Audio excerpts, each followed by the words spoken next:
This is the Above Average Podcast, and you are listening because you want an above average life. Hello everyone, and welcome back to the Above Average Podcast, the podcast where we talk to above average people about their above average lives. Now, my guest today is a man who's led an incredible life, an actor, writer, promoter, podcaster, poet, and that's only the start. He's interviewed footballers and fans on his hit show NUFC Matters, interviewed the likes of Andrew Tate and Charles Bronson, rubbed shoulders with figures like boxing legend Mike Tyson and gangster Henry Hill, and somewhere in between, he's written a poem every day for over 2 years. He's worked the nightclub doors, appeared on many hit TV shows and movies such as Vera and Rise of the Foot Soldier, produced his own feature film on a mere £50,000 budget, and I said dollar, and built a reputation online as someone who's outspoken, relentless, and depending on who you ask, often a little bit controversial. But behind all of that is a man who's obsessed with routine, discipline, and creating opportunities for himself. So with all that said, let's meet the man himself, Mr. Steve Wraith. How are you, mate? I'm very good. How are you? I'm good, mate. Thank you for taking the time to come down today, mate. I appreciate it. Thank you for the invite. So there's a lot to get through with you, and I've had to pick out the bits that are my favourites of everything that you've done. So for anyone who is listening who will then go and follow Steve, check out everything he's done, because the list just never ends with you, mate, and it's fantastic, and I love it. So first of all, I want to go back, because I'm dying to talk about the film appearances that you've done. But first of all, I want to ask about your stage performance particularly, and how you ended up doing 3 weeks in America at such a young age. Yeah, I was part of the People's Theatre in Newcastle, which was a fantastic place to learn my craft.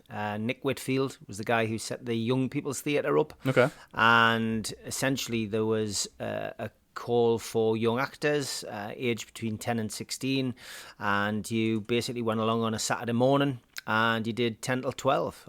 We did lots of warm-up games, then we did improvisations, and then we got down to scripts and, you know, acting out stuff. And when things were cast, we rehearsed and then put performances on, and it was just a great space. And you know, the people who, you know, came through there, not everybody went into acting, but you know, there's a couple. Tom Goodman Hill did a few really big feature films and has done lots of period drama on ITV.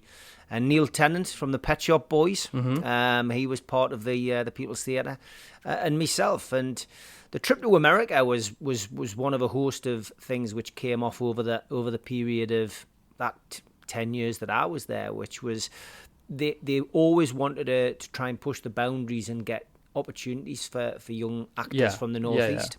So we got an opportunity to go to America. It had to be an exchange trip. So we went for 3 weeks. We went to New York, Philadelphia, and New Jersey. And for that 3 week period, we were touring a play called Oedipus Rex. I was only 13. And I just remember being blown away, sitting on a Greyhound coach, going through New York City, looking at the Twin Towers and the Empire State Building and thinking, wow, you know. And at that age, you can't really appreciate it. You're just a child. Yeah, you're just like, I've seen this in a film once, yeah. But I was there, and it was a unique opportunity. I didn't have a good part in this because Oedipus Rex is quite a big piece for a 13-year-old. I was in the chorus, but that was good enough. It was a great experience, fantastic experience. We went to Philadelphia as well, so I got to run up the rocky stairs. Nice. And it was great. We did lots of other stuff like that. We did a walk to Stratford upon Avon. Which was, you know, again, another opportunity. And then when I was 16, we went to Russia. Nice. Was that when the Soviet Union was kind of coming apart? It was just coming apart then. So they were just building their very first McDonald's. And there was people queuing up outside. And that was the one thing I learned from going to Russia, was that you have to queue for everything. And whereas in this country at the time, you know, you go to the counter and you pay by cash. You would go to a shelf, you would pick an item up. Then you would go and queue up. Then you would have to get a receipt at the end of that queue, which could take anything up to 15 minutes. You get a receipt for that. Then you would go into another queue to go and pay for it. It was just a bizarre system. But I was playing the awful dodger in Russia. Nice. And at the time I had... That's just a mental story in itself. It is, yeah. We were doing Oliver, and I was playing the awful dodger, which was fantastic. We did a couple of good performances in front of Russian audiences who couldn't speak a word of English, but they loved it, and we got applause in a slow hand clap form, which in this country is quite offensive. But across in Russia, it's very, we really enjoyed that. And I was also obsessed with at the time Bruce Willis, who brought an album out. And I had hair back in those days, you know those good old days when you had hair follicles. I remember them well, mate. So that was it. I basically was singing Under the Boardwalk all the time by Bruce Willis, which I thought was a great cover version. And I ended up doing that live on stage to fill in a gap between performances of Oliver, and me and my mate went up and did it in front of a crowd of Russians, 200 Russians, and it was well received, shall we say. But yeah, some great experience as a youngster, and that's, you know, my life. I just wanted to be an actor. From the age of 7, when I played King Canute in the school play, I always wanted to be an actor.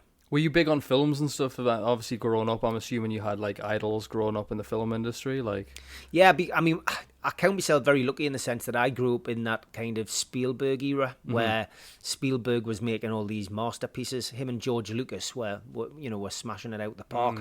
You know, Spielberg, of course, brought us, some great films, such as Jaws, which is still to this day my favourite film of all time. If it's on TV, I'll watch it. Yeah. At any at any junction it's on, you're halfway through, coming towards the end credits, right at the start. It's one of those I just put everything down and stop.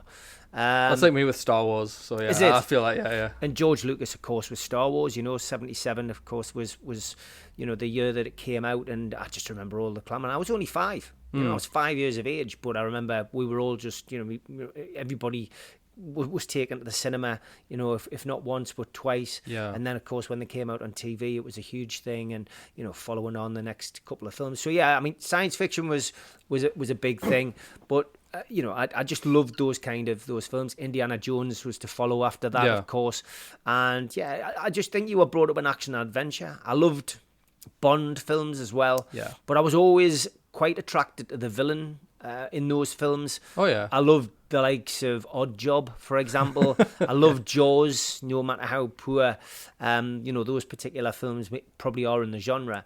I loved Jaws and the performances of the villains, and that villains always get the best music, the best scenes. Like Darth Vader, I vote Darth Vader over Luke every day. You know, like I just think he's an incredible. But I feel like they were almost like the part of you was like, especially when they made them sort of a bit like relatable almost, or like, I'm trying to think, what's the term when they make them like more human than... Yeah, they do. I mean, I think from Darth Vader's perspective, I think is that it's just a great twist as well in the whole plot. But that'd never been done before back then, had it? It was kind of, if you did that now, you'd be like, oh, all right, okay. But like back then, that was unheard of. They still use that kind of Wizard of Oz kind of technique though, where in fact the guy in the big black costume was actually a tiny withered old man. Yeah. Whereas in the Wizard of Oz, it was always like, the big reveal was it wasn't really a huge wizard, it was a tiny old man behind the scenes. But I think those kind of things are just, films were a big part of growing up. I think family time as well.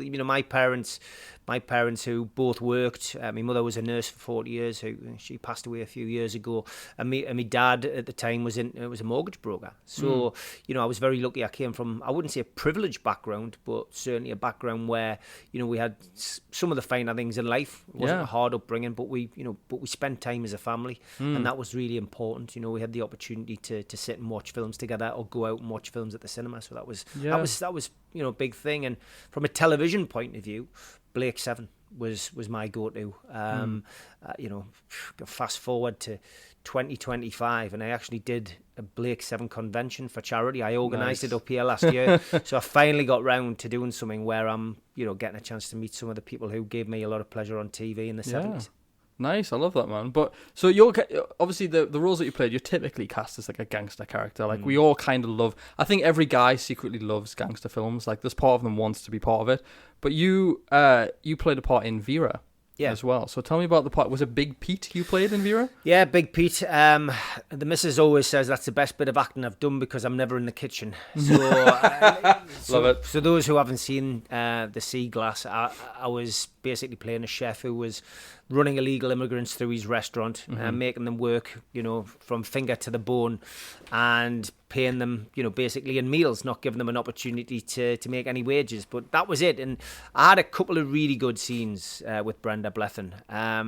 It was a nightmare scenario for me as an actor. I think lots of people think it's just very easy. You turn up, there's an auto cue, you read your lines, and that's it. No, you've actually got to get a script, learn your lines, and do the work. Now, no problem for me. I don't have an issue with learning lines, and I learned the script. And because I had an early call on the set on that particular occasion, I'd gone to bed early. I went to bed at 9 o'clock. I had to be up at 4, and I was picked up by 6 to be on set for 7. So I went to bed, switched my phone off, and I got up the next morning, got myself sorted. Last thing I did was put my phone on to check, if there's any text messages from the driver to say that he's on his way. And I get an email. And at 10:30, an email had dropped with a new script. Oh, no. And I'd learnt my lines. Oh. And as I'm going through the script, I realised that one scene, the scene that I do in the passageway in Vera, has been completely changed. So I've got no time really to do it now. Yeah. The taxi's on its way. I get in the taxi and just got to hope that I haven't got one of those taxi drivers who wants to talk. Yeah, so you can practice in the back. And certainly who knows me and wants to talk about football. Mm-hmm. Nightmare. The guy knew who I was. Oh, no. Wanted to talk about Newcastle's last game. Wanted to talk about the next game that Newcastle were playing. Wanted to talk about potential transfers in and out. By the time we'd finished the conversation, we're pulling up at the set. So I got then a chance, I think, to get into me caravan, basically, where I get changed, my trailer, and just got to hope then that I've got that half an hour period to be able to go through these lines. Not a massive amount of lines, but enough to put you under pressure. Yes, yeah. And well, that's not always pressure anyway. Any actor will tell you. I was speaking to another, actor from the Northeast about 6 weeks ago, and he had a similar situation not so long ago, and it's put him off acting full stop. Yeah. But I didn't have time. As soon as I got in, I put my costume on, which was hanging up on the rail, and knocked on the door. Can you come down to makeup? Went down to makeup, and next thing I know, I'm on set. So the first scene that I did was fine, no problem. It's at the counter. That hadn't been changed. But I'm hoping then that the turnaround to do the next bit with the director and the cameras is going to have to be set up. So I'm thinking that's the last chance I've got. I've got half an hour at least to get that cramming in. Yeah. Oh, they'd already got that. They'd already got the corridor set up. So then I thought, well, I'm going to go for it. I'm not going to say that I can't do it, because I have had time to read it in the car, but only briefly. So I went for it. I dropped a line here, I dropped a line there, and they wouldn't let it go. Mm-hmm. So I had to be honest. He's struggling with the line, Steve. And I said, well, and then Brenda jumped in. She went, the script was changed. And I went, yeah. I said, that's been the problem, Brenda. I said, I went to bed and I said, I feel awful because you've got 6 episodes to learn, not just this little bit. I said, she went, but do you want to take half an hour? Let them get set up with something else. Me and you'll sit down for half an hour and we'll do line run. And I was like, wow, how professional. Yeah. But how nice was that for her, under all the pressure she must have been under, for her to do that. So It didn't take half an hour. It took 15 minutes. We sat, we went backwards and forwards, and that was it. We nailed it. So, yeah, I think it just shows you that it's not always plain sailing in the acting industry. But that was a big part for me. And any actors out there who, probably think, certain people get parts all the time. It doesn't always happen like that. I cast 5 times for Vera. And the part just wasn't right for me, clearly. The director, you send your casting tape in, and most of it is casting tapes now. Yeah. It's not, you don't, back in the old days, the good old days, you would walk into a room, I'd be sitting across a table this. Yeah. It doesn't happen like that. You can't get your personality across. So everything is casting tape. So, the casting director and the assistant casting director looks for a load of people who match what they're looking for. They then send it to the director, and it's whether your luck's in. So my luck wasn't in 4 times, but the 5th time it was, and I ended up getting that as a nice little credit and something good for my show reel. Yeah, exactly. And everyone knows that show as well. Like, even people that don't watch it have definitely heard of it, especially around here, because, was it nice not having to change your accent as well? Well, it was, yeah. I mean, look, Vera wasn't my cup of tea as far as a TV programme to watch. I did give it a go, in its first series, and I just found it really difficult. And I think as an actor, you get frustrated that we only get cough and spit parts up here, and they cast people from down south to play Geordies. I always find that really it's weird, annoying. So yeah, it was great to be in it. It was good not have to put a different accent on, but it was just nice to do something in the locality and get paid for it. And I've got to be honest, that's probably my best paid job in terms of repeat fees. The agent who I had at the time, Sam Claypole, was superb.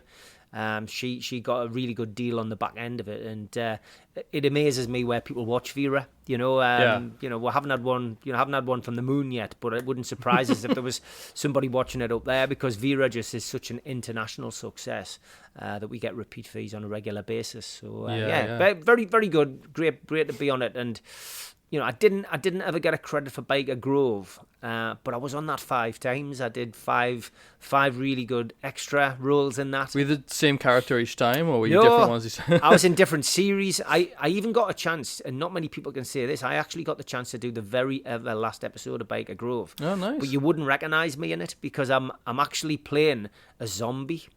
Okay. And basically it was a nightmare scene where a zombie's chasing a Tyrannosaurus Rex across the grove, and Nice. I basically had to sit in makeup for 4 hours and have latex applied to my face for this one scene where I'm walking along. I had to go for a contact lens fitting at Specsavers to have contact lenses in. I had to go to a dental surgeon to have Teeth removed. to have teeth put in, to have these set teeth to put in. But what a great opportunity to be in the same episode as Ant and Dec and everybody else who was in it, you know, the very ever last episode of Baker Grove. So I did that. I played a security guard in Monument Mall, which was a really good little part, a good little cameo.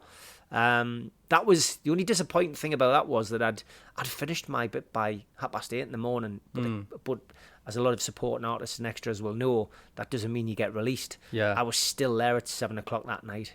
And, you know, that was the frustrating thing that kept me there. I got fed morning, noon and night, of That's course. all you can ask for, to be fed. Exactly. Yeah. But it was good fun. And I think the worst one I had in Baker Grove was playing a boom operator.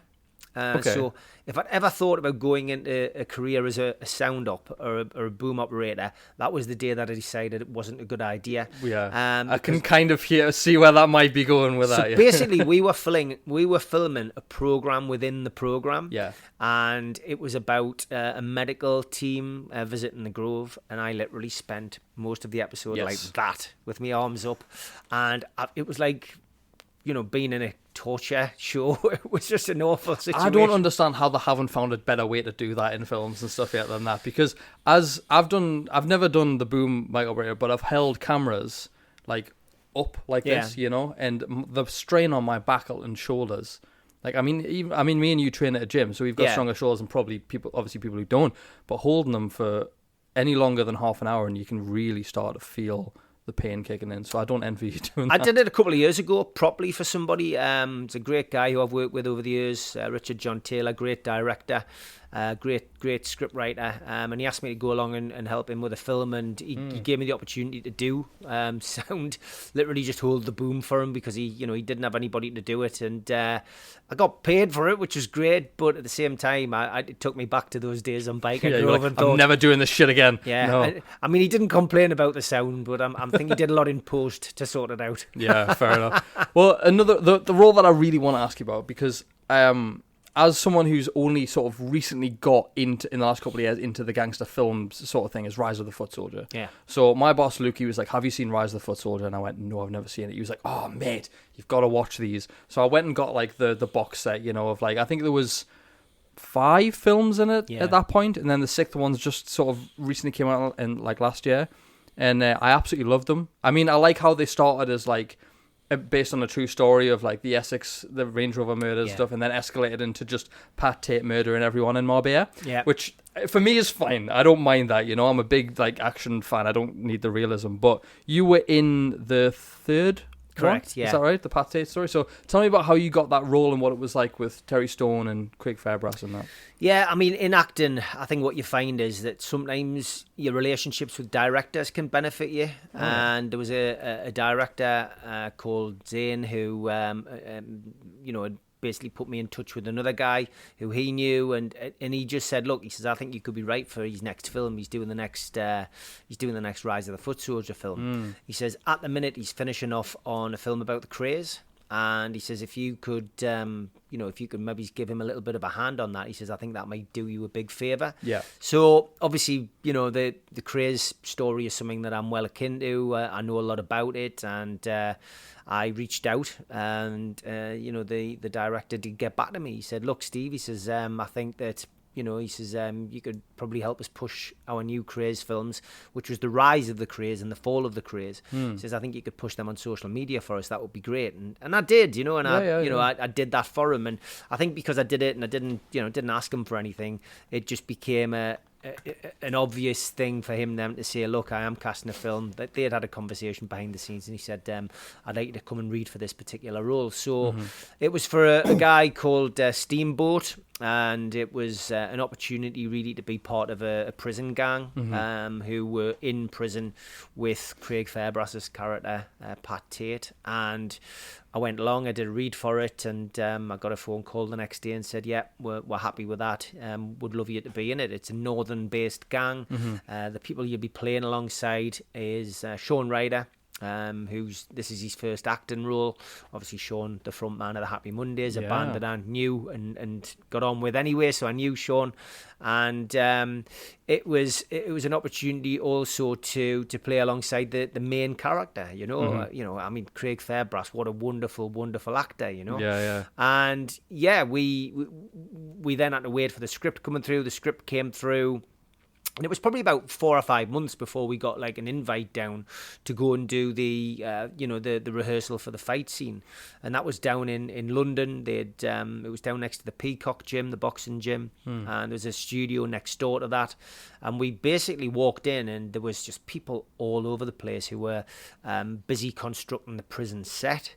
There were people constructing the canteen area, and it was just like it was a work in progress, so we had to work around that. But what they'd done was they put ropes around on the floor and just said, this is the space that you're going to be working in. It might be slightly bigger, but you have to bear in mind that when we do this, there's going to be weights benches in here, there's going to be weights, there's going to be trip hazards. So watch your feet. So we did about 2.5 hours of fight choreography that day, which was great. Josh Myers was there as he was, I think that was his very first Foot Soldier film. He's gone on to be in all of them since. But it was a unique opportunity. Had you done much of the fight choreography before? I'd done a couple of fights in previous films. I did a film called Interview with a Hitman, and I'd worked with Luke Goss. We did a scene together, 2 scenes together, but one scene which was a brief fight scene where obviously Luke Goss from Bros gets the better of me in a fight, which I never thought I'd see, but it was great. It was a good opportunity. So yeah, I'd done that, and I'd also done a film called Cass, which was a hooligan film for Cass Pennant. About his life story. So I'd done a huge fight scene in London, which was supposedly based in Newcastle Social Club. West Ham come in with Cass Pennant, and they basically smashed the social club to bits. So I'd done that, but that was quite a small one. This choreographing that I had to do for this scene was very, very very intense, and we had to really, really push the boundaries for it. Yeah. So do you prefer the kind of work where it's a lot more, script based, or do you prefer the physicality of a character that you play? I like both. I think I think as an actor you want to test yourself, know, and I think with that script, we didn't have a huge amount of dialogue, but I think the fight scenes were very, very complicated. Yeah. So I had to do 2 fight scenes. The first one was in the gym. And when it came to actually filming the fight scene, I was working with a guy called Eddie Webber. So Eddie and I have gone on to do 4 films together, and Eddie's well known for doing The Business and stuff like that. But I had to go behind him with a towel, put it around his neck, choke him out, and then my partner in crime then had to attack him, and then as a revenge for that, then we go to another fight in the gym. All of my bits work really well. Yeah. I get injured in it, in that particular part, but I survive. And the only downside was one of the actors who was working with Craig, the bit that would choreographed where he gets thrown against the wall, he puts his hand around his neck and then starts throwing a left and a right. He basically, the guy who he's working with then turns the wrong way into one of Craig's punches. Well, of course, he hit his nose, his eyes went, and he had to go off set. So that we had to put a stop to that. So it got us an extra day's filming because we had to go back. and and finish that particular. If bit anyone's off. seen Craig Fairbrass, they'll know that a punch from him is almost fatal. It was awful to see as well, because I mean, if he'd broken his nose, or something like that, it could have been a nightmare. But and he's going to feel bad as an actor as well, because the idea is not to actually physically hit them like that. So. Just awful. But yeah, so there was that, and then the final scene that I do in Foot Soldier is when Craig's going to exert his revenge on everybody for what they've done, in this show of disrespect in the gym. So what he does is he basically goes and gets a pool cue. I'm busy playing pool with another prisoner, and as I'm standing there, he comes behind and he smacks this pool cue off my head, and then the smashed pool cue, he stabs it into my face, and I left you to last kind of thing, which is the demise of my character. Although if the people at Foot Soldier are watching, they've brought many other characters back into the film. That's true. Bring back Steamboat. Well, they jump back and forth in the timeline, so you never know. Exactly, they need to bring us back. But for me, that particular scene was so difficult. The pressure was on me that more than anything, because they only had 2 balsa wood pool cues. Okay. There wasn't any more. So these films do work to a budget, and I had to get it right. Yeah. I'm pleased to say that when you watch the film, the first take was perfect. Got it in one. We got it in one. Nice. So we didn't need to use the second pool cue. But great experience, good laugh. And Sean Ryder and I knew each other prior to the film. Sean actually turned up the first day in set, and if people who've watched the film will remember, we're sitting in the canteen, we're all sitting in a row, and we're watching as Craig comes in and gives us his lines. So the first time that we tried to shoot that, Sean's looking down like this, and the director goes, "Cut, Sean, can you look up, please?" He says, "I won't be able to see my lines." He's got his script on his knee. So that was the kind of thing we were dealing with. But with Sean, he was just great. And we got the car back on the very final day, and we're going around London. He goes, "Drug dealer used to be down that street, and drug dealer used to be down that street."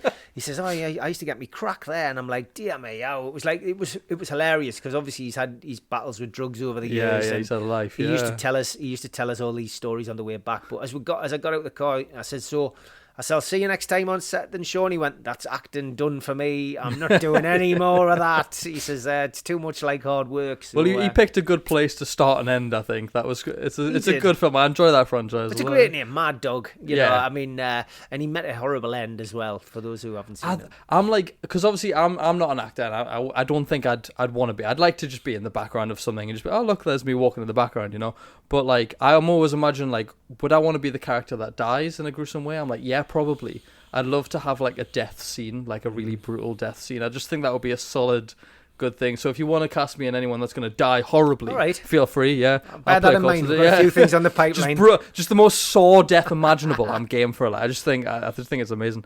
But you ended up making your own film. Yes. So New Breed of Criminal, correct? In 2023, 2022, 2023? Filmed it in 2022. It was a labour of love, that. Sadly, I lost my mum to cancer. And, my mum was a big supporter of me with everything that I did. Yeah. I've always had the dream, like most filmmakers in the Northeast, of writing a script and making it a reality. Yeah. Not many get the opportunity to do it. But my mum was always keen on me chasing my dreams. So I wrote the script, and I had massive help in a lot of ways, because I had good people who I could bounce it off. Mm-hmm. So one of my good friends is a guy called Ian Lafreniere, who is very famous in this area for writing I Feed His Own Pet, The Likely Lads, some great, realistic, hard-hitting comedies from the Northeast, and he's done so much more than that. He's done some really good feature films and stuff. The list is endless. But Ian lives in LA, but he's always on the end of the phone, and he's a big Newcastle fan like myself, so I know I can pick the phone up to him. I've also got another good associate, I would say. I wouldn't lie to people and say he's a good friend, although I think we'll become friends, is Charlie Hunnam. We're both from the from the same kind of background. We've both got a lot of common interests, but Charlie, he's from up here, isn't he? Like originally, he is. Yeah. Well, Charlie reached out to me in lockdown. He'd been watching some of my podcasts, and he wanted to reach out, and he's got a couple of projects which I can't talk about, which he'd like to get off the ground, which he'd reached out and asked me about. So that's a relationship in the building. The stuff there. I've met him recently this year to sit down and talk finally face to face about the things that we potentially could do together. So there's that. But he was kind enough, and Ian Lafreniere was kind enough to look at the first draft of my script. Nice. So I emailed the script over to them. They came back with some Charlie came back with a very long piece of feedback. Having written lots of episodes of Sons of Anarchy himself, he was a perfect person to be able to give us some criticism. Yeah. And some praise, I have to say. Ian Lafreniere offered me a Zoom call, and we had an hour. He allowed me to record it, and that's it. I went away, I did a second draft, I did a third draft, and when I got to the final draft, my final draft, I decided to stick with Ian, because Ian, I didn't know Charlie as well, but with Ian was really, he was keen to see it succeed. Yeah. He said it was 85% there when I had this latest Zoom chat with him, and I said, well, I'm 95% there. He said, well, that's your first script, so over to you, So I then went from having the script to then, well, how on earth do I make this happen? Yeah, there's a lot goes into a film. Like, I mean, I always say when I watch the end credits of a film that it just goes on and on and on. You see the amount of people involved is crazy. It's incredible, and you just think, how on earth do I make this happen? So the key to having a film, and I know many films that have been filmed and have never seen the light of day. Yeah. I've probably been in one or two of them, but there is some films which do make it, and the key is having a distributor. And I'd done a couple of films for a guy I mentioned earlier, Richard John Taylor, and he'd done a really good film called Trafficking. He'd written a really good film which was about kids being trafficked out of the UK. I played a rather nasty character in that, and it was well received and had done very well on all the various streaming services. Yeah. I was pointed in the direction of a company called High Flyers by Richard. Richard was happy to come on board, and because I'd worked with Richard on 4 films by that stage, I'd suggested he would look at the script and maybe come on board as a director. He was keen to attach himself to the project, and that was it. We had a meeting together. He gave me some suggestions. I gave him the option to maybe improve the script if he could. He came back with some good alterations, some good additions, and we chewed the fat a bit more. And then he did a deal with us for High Flyers. So that was it, really. The next thing was, how on earth do we finance it? And sadly, at that time, my mum was diagnosed with cancer. Now, these films, small budget films, low budget films, you can make a low budget film on whatever you want, but you've got to be able to have the contacts to be able to make it happen, to get things which are going to make it look realistic. You need to have somebody who's good at doing what they do, directing, editing, and you need good actors. Yes. So with Richard on board as a director, with the distributor on board in High Flyers, it was just a case of getting the money, and sadly my mum passed away. So I made the decision to, my mum had left us a house and the few belongings that she had. She left £100,000 between me and my brother, and we took 50% each. So I made the commitment to spending £50,000 on making a feature film, and that's what I did. We had to make it work. There was not going to be any more money. We had to make it work on that. So we did the casting process together, and getting back to what I mentioned at the start of the podcast, really, I was you asked me about, how pleased were you that you just had to do a Geordie accent in Vera, and I think I pointed to the fact that I've always been disappointed that, they don't get enough we recognition. Get cough and spit parts. Yeah. So what I always said was, if I ever make a film or a TV show, that what I wanted to do was give parts to people from the Northeast. Yes. Northeast parts for Northeast people. And I wanted to give an opportunity to people who maybe had never had an opportunity to go for a decent role or a big role. Yeah. So that's what we did. So we did a casting call originally at the Tyneside Irish Centre in Newcastle. We had about 150 people turn up. We went through a process with those people. Then we whittled it down, and then we did an invite back to offices in Newcastle. And we got people in to read the script, different parts of the script. And I did the casting process with Richard and with the producer Neil Jackson. We sat down, we did the whole casting process, and it was just a joy to do it. Yeah.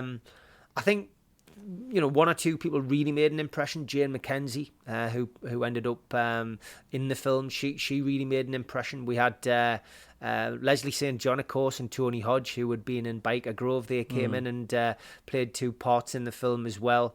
Paul Tucker, who was also known as Paul Grant, who was a doorman, a singer, a boxer in the Northeast. He sadly passed away last year, but he got a part in it. And it was seeing some of these people who I'd actually enjoyed watching on television myself, who were coming through. That must have been a surreal experience to see them come. It was, yeah. And also knowing that they're coming to do my my particular script.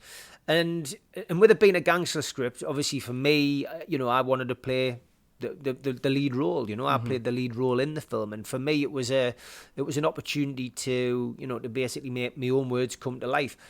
I think the biggest success for me out of that film was that a young lad came forward called Alfie Harrison. Okay. And young Alfie, of course, has gone on to do 28 Years Later. He's the main man in 28 Years Later. Right, okay. And he played one of the young kids in our film. So it was a unique opportunity. We did 2 weeks filming, and it was like a family. It was like a family on set. We had lots of laughs. Everybody got on. There was nobody who had crossword, and it was real teamwork. And the way that we'd produced the film, we finished off doing the last 3 days in Tenerife. Very nice. For the overseas shots, and that gave us just a great place for me and the production crew and the actors who were lucky enough to go out and shoot in Tenerife with us, that opportunity to really finish it off in style. So went out. It's pretty much made its money back now, which is something nice. I never thought I would say.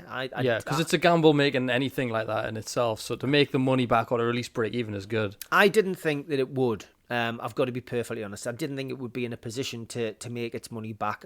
Purely because it's a northeast film. Yeah. Yes, it's a gangster film, and there's people who enjoy gangster films up and down the country.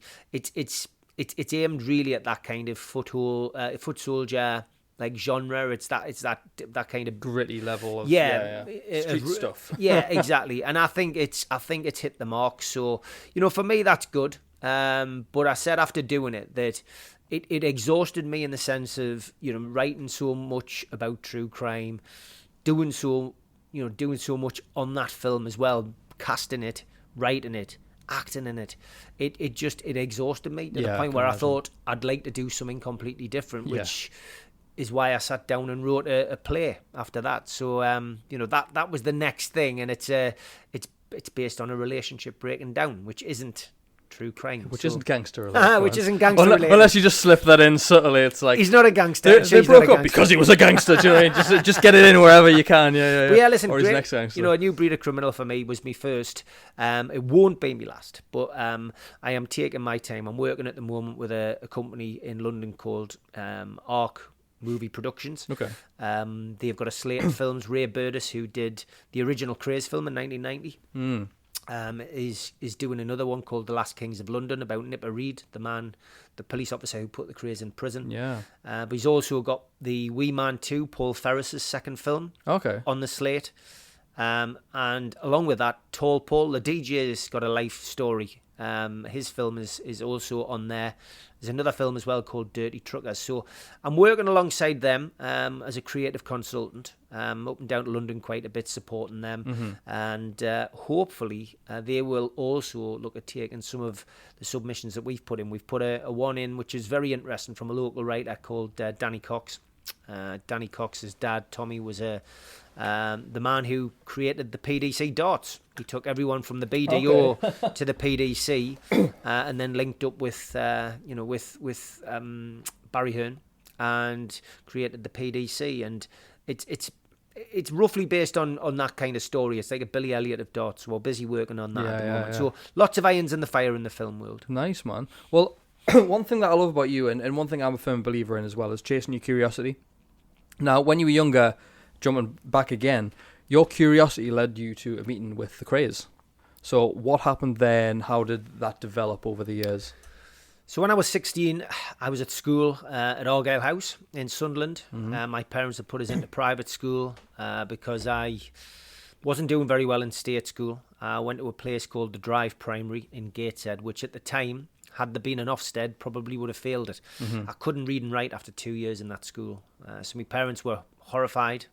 They did their best for me, put themselves and on their lives on hold to try and get me a better education, which I'll always be thankful for. I went to a place called St Anne's in South Shields at first, which was a girls' school which had just started taking boys in. I found myself in a class of girls. I was one boy in a class of 13 girls. Wow. Which was bizarre. I quite enjoyed it. My dad had other ideas, thinking maybe that I would not turn out the man that I've turned out to be. Yeah. By staying at an all girls, like a formerly all girls school. Well, teenage Jews like, yeah. So his mindset was, let's put him into an all boys school in Sunderland. So yeah, I ended up down there. I'll always be thankful for that because it was character building. As a Newcastle fan, going to school in Sunderland was hilarious. Yes. Especially on sports days when I was wearing my black and white and they were all in their red and white. So you were ballsy from a young age then, I was ballsy think, from a young age. But yeah, it was an experience. But yeah, my school career was permanently on hold because I was going to be an actor. So from the age of 7, I was going to be an actor. And the teachers hated that attitude. I'm going to be an actor. That's what I kept saying. And they were going, you need to have qualifications in case that doesn't happen. Yeah. But it wasn't happening, I just wasn't sticking in. I wasn't bothered. Yeah, you had that focus and you were... I had that focus, yeah. So when it came to my mock results, I'd failed everything. I hadn't passed a thing. And close but no cigar, 45s, 46s, 47% in the old grading systems. But then an English teacher changed my life. The English teacher left through illness. We got a new English teacher in called Peter Yates. And Peter clearly saw something in me. He basically gave me the opportunity in English because I took the first year in GCSEs. So it was 50% coursework, 50% exam. Yeah. He allowed me to study a book that I liked on the curriculum. And I'd been out for a walk with my parents along Newcastle's quayside on the Sunday market one morning. And they'd, we walked past this bookstall and there was this book staring out at us with David Bailey's image of the Krays on. And it was Profession of Violence by John Pearson. And I was just curious. Yeah. At that age, I was 15, saw these two guys looking out at us and I bought that book for 30 pence. I read it in a couple of days. And then I read it again. And I always say that what I got out of that book was nightclubs, flash cars, a good-looking wife, which Reggie had, money, celebrities, boxers, actors, you name it. Yeah. The life that they had. And my 15-year-old brain took away the extortion, the murder, the crime. And... that was it, really. I fell in love with that kind of image of the Krays, not the image of violence, murder, and that's how you get it. Yes. So the young mind of me had said, I want a bit of that. So I then take my exam. I did Day of the Trippids by John Wyndham. I did Macbeth. I did the Profession of Violence by John Pearson, and I passed my English exam, language and literature. I passed geography. I could have only surmised that I passed geography because I found my way to school and put my name on the top of the bit of paper. Fair. But other than that, I'll never know how I passed that. But anyway, I did. So I left school with 3 GCSEs, which during my mocks, you would never have thought in a million years I would have got that. But I put that down to Peter, who I still meet on a regular basis with Graham Thompson, my junior teacher, for lunch twice a year. I keep in touch with those guys. So yeah, it was one of those situations. When I left school, I thought, I'm going to write to the Krays. I wonder where they are. Both still in prison at the time. Ronnie Kray was in Broadmoor Hospital for the Criminally Insane. Reggie was in HMP Gartree, which was a Category A, AA prison. And I just wrote to them. I managed to get their address. There was no internet at the time, but it was easy enough to find, by asking a few people who, were in the know of those kind of things. Where would I find the address for this? And, I got the addresses and I wrote to both of them. And within a couple of days, I'd put stamp addressed envelopes in as we used to back in those days. And I got a reply back from both of them just saying, thanks for the letter. And in my letter, I just explained that I was a young lad from Gateshead who passed his GCSE studying their book, and I wanted them to give them some positive news that your life, obviously has come to this, but at least your story, made me pass my English exam. It was as simple as that. Yeah. They wrote back, both said they couldn't keep up a correspondence, but 6 months later, there was an article in one of my mother's magazines called Take a Break, which had a young lad who was called Brad Lane, who was corresponding with the twins, and him and his mother were running an industry for them. They were selling T-shirts, they were selling books, they were selling everything, and I thought it might be worth writing back because I quite fancy doing a bit of that, you know. And there was an entrepreneur in me at that age, you know. I'd left school and I was going to be an actor, but I still needed to make some money, you know, on the side, as well, you know. Yeah. And that was it. I wrote to them, they wrote back, and I ended up selling memorabilia for the Krays. That was the starting point. I went down to visit Brad and his mother in Scunthorpe, in Doncaster, and on this particular day that I went down, the phone rang and it was Reggie Kray on the phone, and he wanted to speak to me. So that was the beginning of a 10-year relationship. We got on very well. Eventually, I got a chance to visit Reg, which was about 2 or 3 weeks later in Gartree Prison. And subsequently from there, he wanted me to go and see his brother Ron in Broadmoor, which I duly did. So it was a relationship which I never saw happening. Yeah. It was an opportunity for somebody like myself at that time, which I didn't give it any thought. Yeah. I wasn't thinking about them being gangsters. I wasn't thinking about them being criminals. These guys were behind bars. Yeah. I was just going with the flow, and that's basically what I did. I look back at it now, and I was naive, but I was young, so that's my excuse. And would I encourage my kids to do that now? I certainly wouldn't tell them not to, but I could certainly give them the experience that I've had and what I've gone through. And I think the big thing that I realise now about it, although it's led to lots of things. I've done lots of documentaries. I'm probably known as an expert on the Krays now because I've read all of the books. I've met all of the people. I walked into the profession of violence, met all of the people in that book, and came out the other side with an impression of what I felt about them. You know, I've gone on to make documentaries about some of the firm members. But I think what I would always say is that I never really gave any thought for the victims. Yeah. And for every story that you can tell about the Krays doing X, Y, and Z, you know, there is a victim. There is George Cornell, who was shot dead in the Blind Beggar in front of witnesses. There is Jack the Hat McVitie, who went to a party and was stabbed to death, and his body's never been found. There was Frank Mitchell, who was broken out of prison, supposedly to help the Krays, was kept in a flat for 12 days and then disappeared. You know, there was victims. And there was even Reggie's wife, who really was just a trophy's bride, you know. Yeah. Somebody who had mental health issues, whose mental health issues were worsened by being married to a guy who was a closet homosexual, who essentially, you know, made her life a misery, and who eventually took her own life. So there is victims all the way through this story. Yeah. And I never gave much attention to victims when I was making documentaries, writing books and doing stuff. So it did make us think. But my defense and my excuse will always be that at that time I was young and naive, and it took me a long time to realize, you know, that there are victims to this story. But when you're that age though, that stuff seems cool. Like no matter how you swing it, it's you know, 16 or whatever, you think gangsters are cool, you think it's like a highlight, but you don't know any better at that age, I don't think. Like I went to all of the funerals in a different guise, but the one that I went to that I'll always remember is Ronnie's funeral in 1995. I was asked to do security because at that time I'd become a doorman in the Northeast, and I had the opportunity to go and do Ronnie Kray's funeral with another,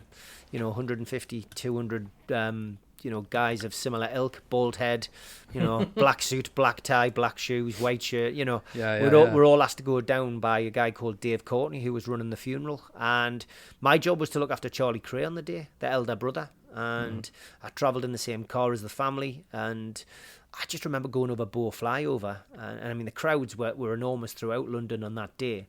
But we went over Bow Flyover, and there's always been rumours that that's where Jack the Hat's body was buried, which, you know, you're thinking we could be driving over one of the victims here.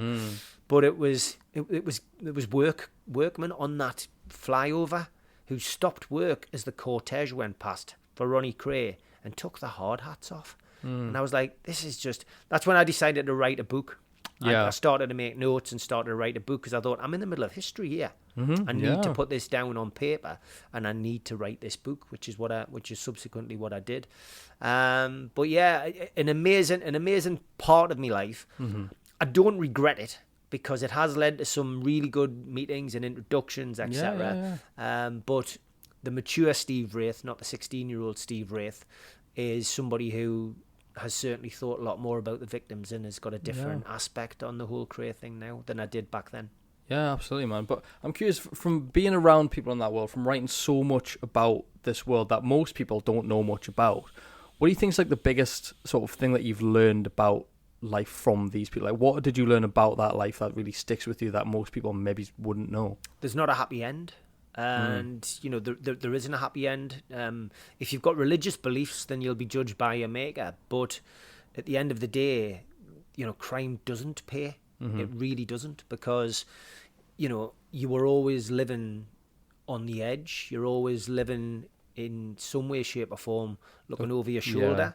And, your profits are basically derived from other people's misery. So that's what you learn from it. And there is always somebody out there who is bigger than you and nastier than you. And wants what you've got. And you're seeing that even more so now in the modern day society. And not just in this country, but across the world. You look at the cartels in, the South Americas and stuff, and it's a nasty, nasty business. And there's no winners. And that's what you learn. And in life, you don't get anything for free.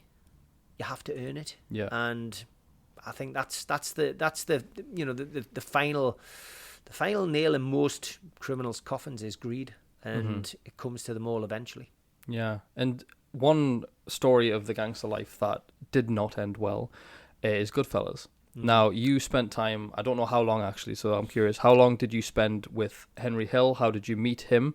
For anyone that doesn't know Henry Hill, he is the character that is based on the book Wise Guy, which then got turned into Goodfellas, and he was played by Ray Liotta. So if you've seen the film, that's who Henry Hill actually is. So how did you meet him, first of all, and what was he like to be around? Well, as far back as I can remember, I always wanted to meet Henry Hill. It was a bizarre scenario. It was the invent of social media, Facebook in particular, not MySpace. Facebook brought Henry Hill onto my radar, and obviously being somebody who was a fan of gangster films and the gangster genre, I didn't even know if this guy was still alive. I knew he went into witness protection, but I thought he went into witness protection and he would be keeping a low profile. But of course, when the film came out, suddenly he's on social media. He's on Facebook. I'm thinking that can't be the real Henry Hill. Wild, isn't it, when you think ludicrous. about it? But his Facebook was run by a lovely lady called Lisa, who was his friend and PA. And I reached out and just said, has Henry ever thought about coming to England? She goes, well, we are actually coming to England, she says, but the tour is already organised, so I'm afraid we can't do anything with you, but thanks for your interest. And I thought, all right, okay. And at the time I was putting on talk-ins with former Newcastle players, but also with ex-boxers, fighters. I was working with a guy called Spencer Brown, who is now the man who sits between Eddie Hearn and Frank Warren and puts all the boxing on in Saudi. And Spencer and I are still good friends to this day, but he's at the time he was always on the lookout for the next talk-in. So with Henry Hill, I wrote it off and thought that's it. Anyway, about 6 months later, I got a message from Lisa to say the tour's been cancelled for whatever reason. They don't want to do it. Are you still interested in putting a show on? So she'd come back, and that was fair play. She gave us first option. So she said, look, we'll need a minimum of 3 shows. So I went to Spencer, spoke to Spencer about it. He said, that's, that should be doable. We could put one on in Blackpool. I know a guy who will put one in Manchester, potentially one in Liverpool, and you can put one in Newcastle. And that's a tour sorted out. Unfortunately, Spencer was too busy at that time. He put me onto some different people. And when you're working with promoters who you don't know, it can be really difficult. And we ended up in this position where, for some unknown reason, somebody took it upon themselves to threaten promoters about Henry Hill coming to the UK. Because of that whole, there's a price on his head. Right. And it was an awful scenario. I hadn't been threatened, but these other promoters were saying that. Was it true? I don't know. I didn't know these people well enough. But gradually, the 3 shows that we'd had booked suddenly, the 4 shows we had booked suddenly turned into 3, then turned into 2 shows, So anyway, we explained this to Lisa and Henry by this time, who I've spoken to briefly on the phone. But they said, look, we'll still come. Thank you for doing it. It's not your fault. We're more than happy to do that. And, they weren't mercenaries financially. So I booked it in for the Tyneside Cinema in Newcastle. We'd screen the film, and then I would do a live Q&A with Henry. And he came over. He came for a week. He stayed at Neil Jackson's house. in the northeast, in a little suburb outside of Newcastle, and Neil could tell you some hilarious stories. I will tell you one, because I never know if Neil's ever going to intend to write a book called My Week with Henry Hill. I'd read it, yeah. But he came and he went into the local pub and they were doing a quiz night. But Henry Hill, being Henry Hill, didn't quite get what a quiz night meant. So whenever he knew an answer to the question, he was shouting them out, much to the annoyance of everybody in the pub. The last little bit I'll tell you about Henry Hill was that on the final night before he flew back to America, I got a phone call off him and he said, "Look, Steve," he says, "just want to thank you." He says, "I'd love you to come up and have a meal at Neil's house." He says, "I'm going to cook the meal," and he says, just to say goodbye and thank you, So we went up to his house, me and a friend, and we got there. And as I walked into the kitchen in Neil's house, Henry Hill is standing there in a pair of Iron Man pajamas with a little Stanley knife, cutting the garlic as he's stirring with his other hand as well. He's doing this big pan of spaghetti and meatballs. It's like watching the scene out the kitchen in Goodfellas, cutting the garlic, slicing the garlic really stirring the spaghetti, and then back to the garlic. And he put it in, and he did spaghetti and meatballs for us. And we sat and we talked and we laughed. He presented us with a painting that night. One of his paintings. He used to do a painting of a gun and a rat. And obviously because he was a rat, and he accepted that. But yeah, he did that, and 3 months later he was gone. He passed away. He flew back to America, and he died 3 months later. He had a drink problem. Yeah. He'd done well to get to that stage in life, let's face it. Especially as a gangster, yeah. With that warrant over his head and coming off witness. He was dealing drugs on witness protection. That's what was actually happening to him. Can never fully leave the life, so they say. Yeah. But it was, look, I don't regret doing it. It was a great opportunity to bring him. No. I would have done it too. I was nervous doing the interview because there had been, subsequently there was a threat. I had a veiled threat from somebody who I knew who said, "Why are you bringing him to the country? You do know he's a rat. We've got friends who, but it got ironed out. It got sorted, and they accepted the reason we're doing it, and nobody fell out, nobody died, thankfully. Yeah, so no. I was nervous. I sat and watched the door more than I watched, and somebody actually filmed it. A guy called Mickey Nesbitt filmed it on his phone, and there's some footage of it on YouTube somewhere, and you can see, I just keep looking towards the door like that. You're trying to run away, but really you're looking for threats. I love it.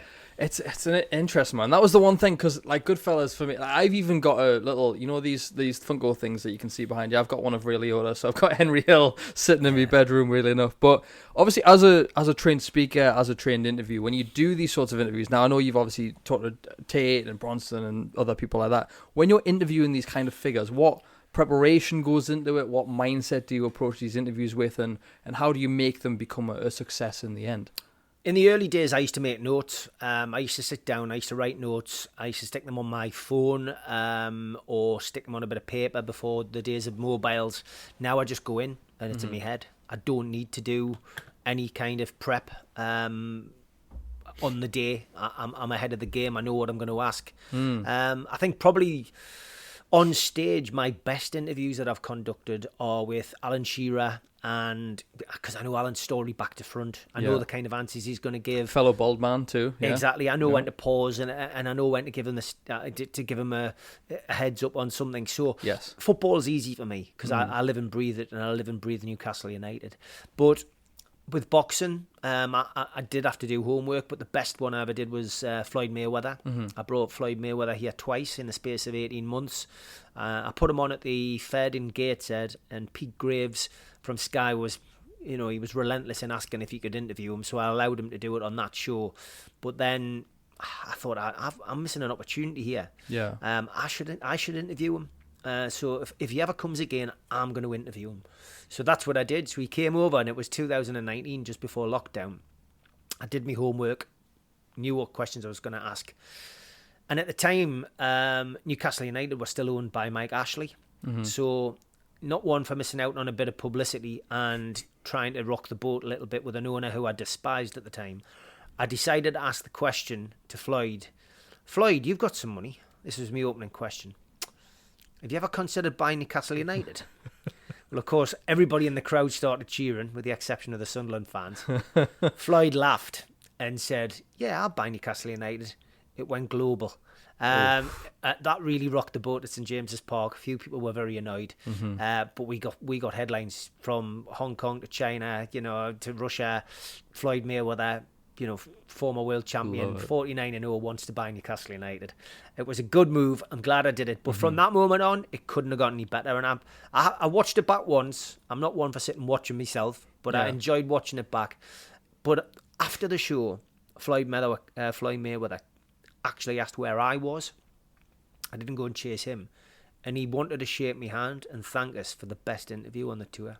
Nice. And I was like, if you could put that in a bottle, if you could bottle that feeling, that's what it's all about.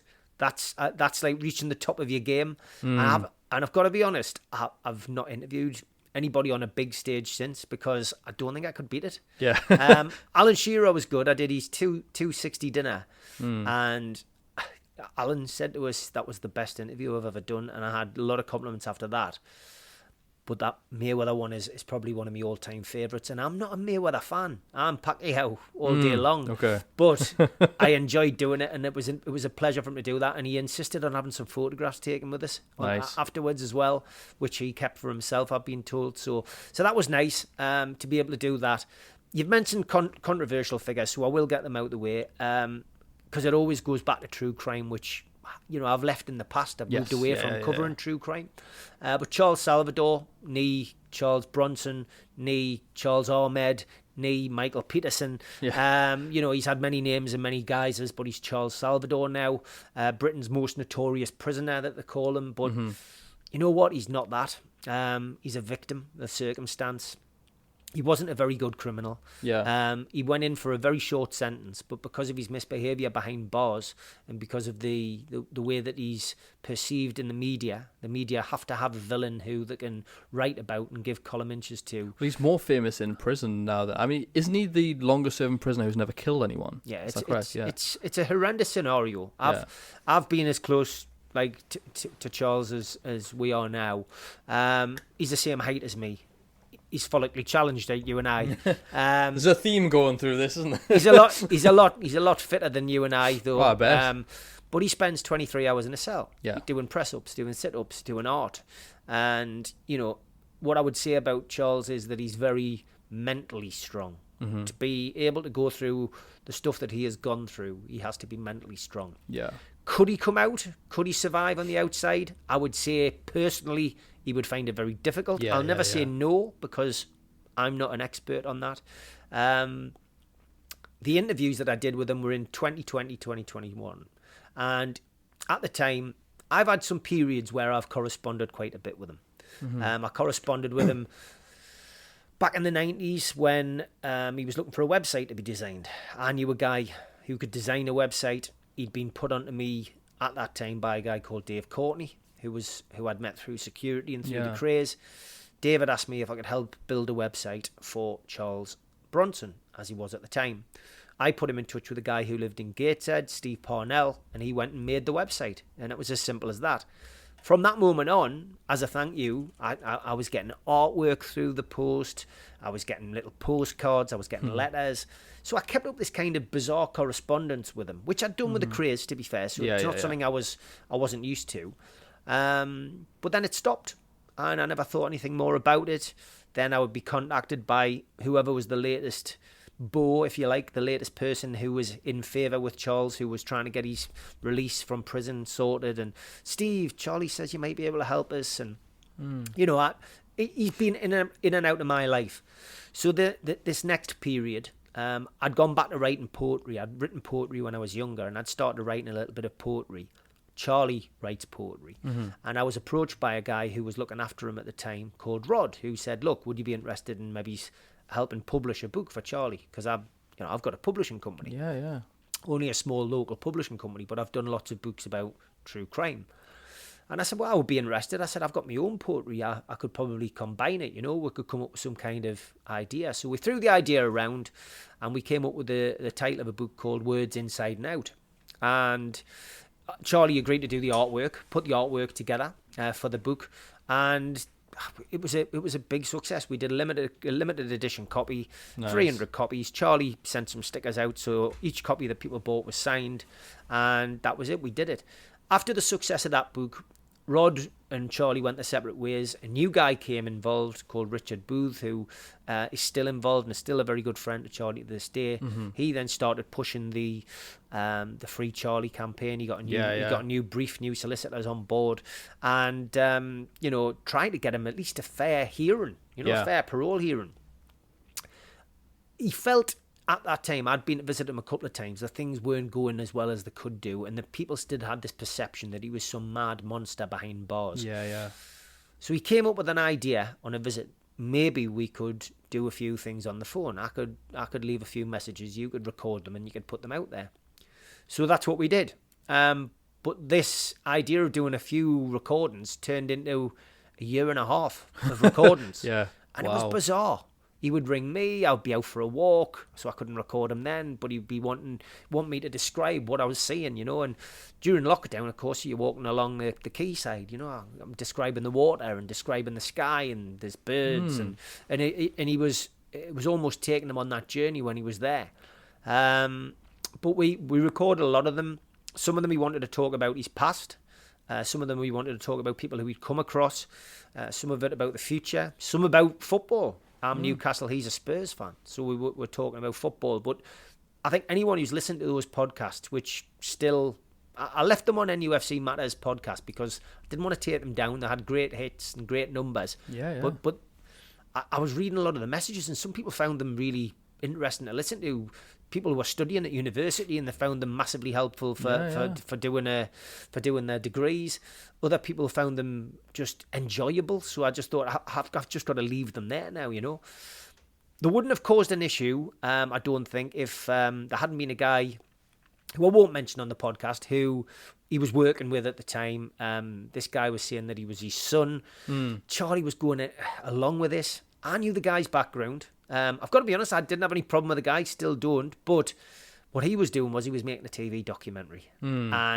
He was allowed, because he was Charlie's son, to do video calls with Charles. So we had this scenario where this documentary came out and his image and him having a video call talking directly onto this interview was there. Well, that's not allowed. Doing what I was doing wasn't allowed. But I think they were prepared to let that slip.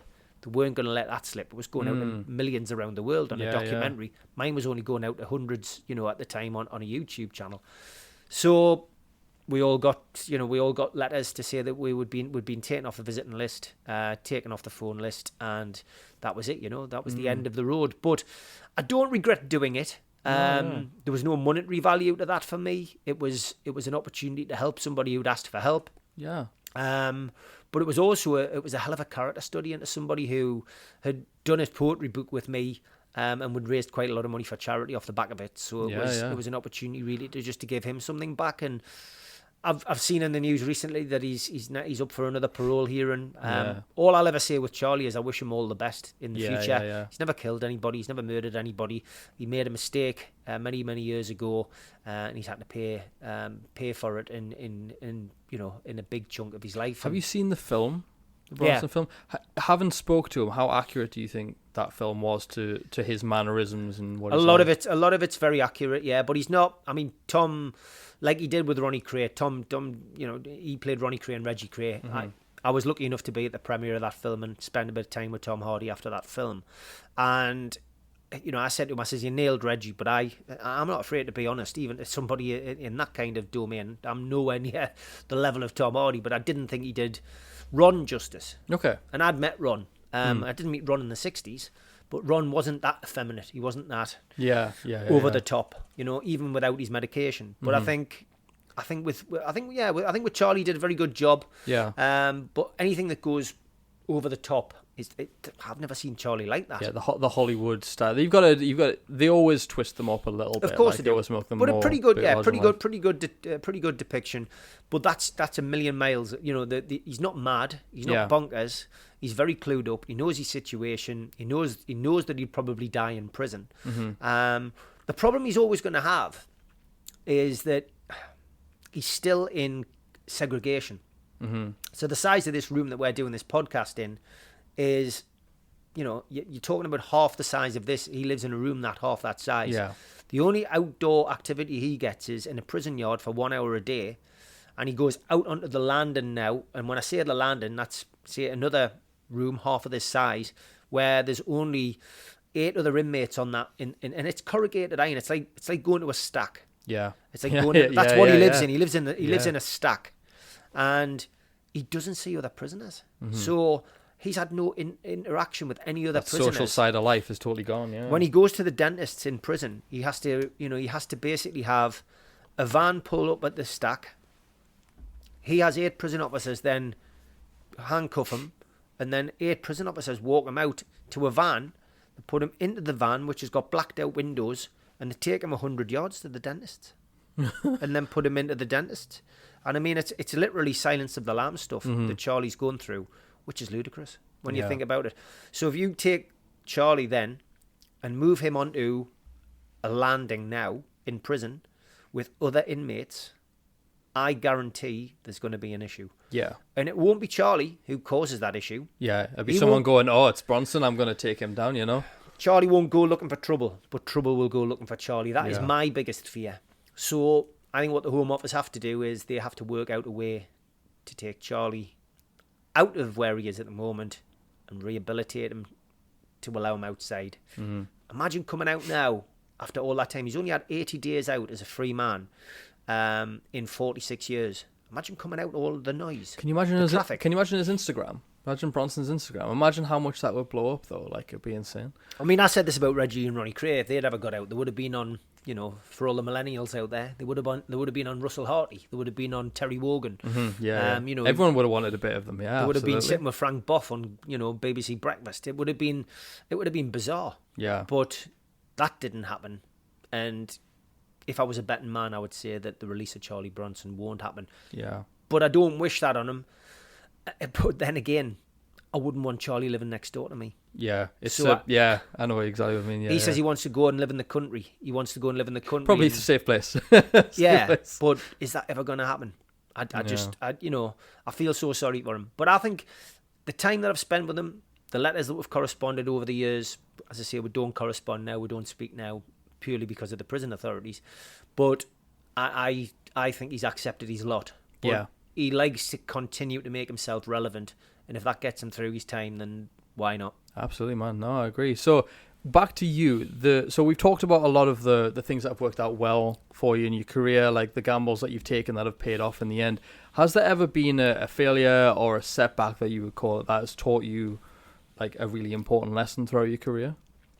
I've had a few setbacks in time. I think as an actor you get setbacks every week. My agent, I mean, again, this is important for any actors out there, but I had 28 castings last year and I only had one successful casting. You know, that was through my agent. I had other work which I went out and sourced myself, but it's knockbacks. You get them countless times as an actor, so yes, that's a big thing. I think for me, I learned a lot of mistakes on social media. I think a lot of us have done that over the years. Oh yeah. I think when you look back, certainly at X, which is like a cesspit.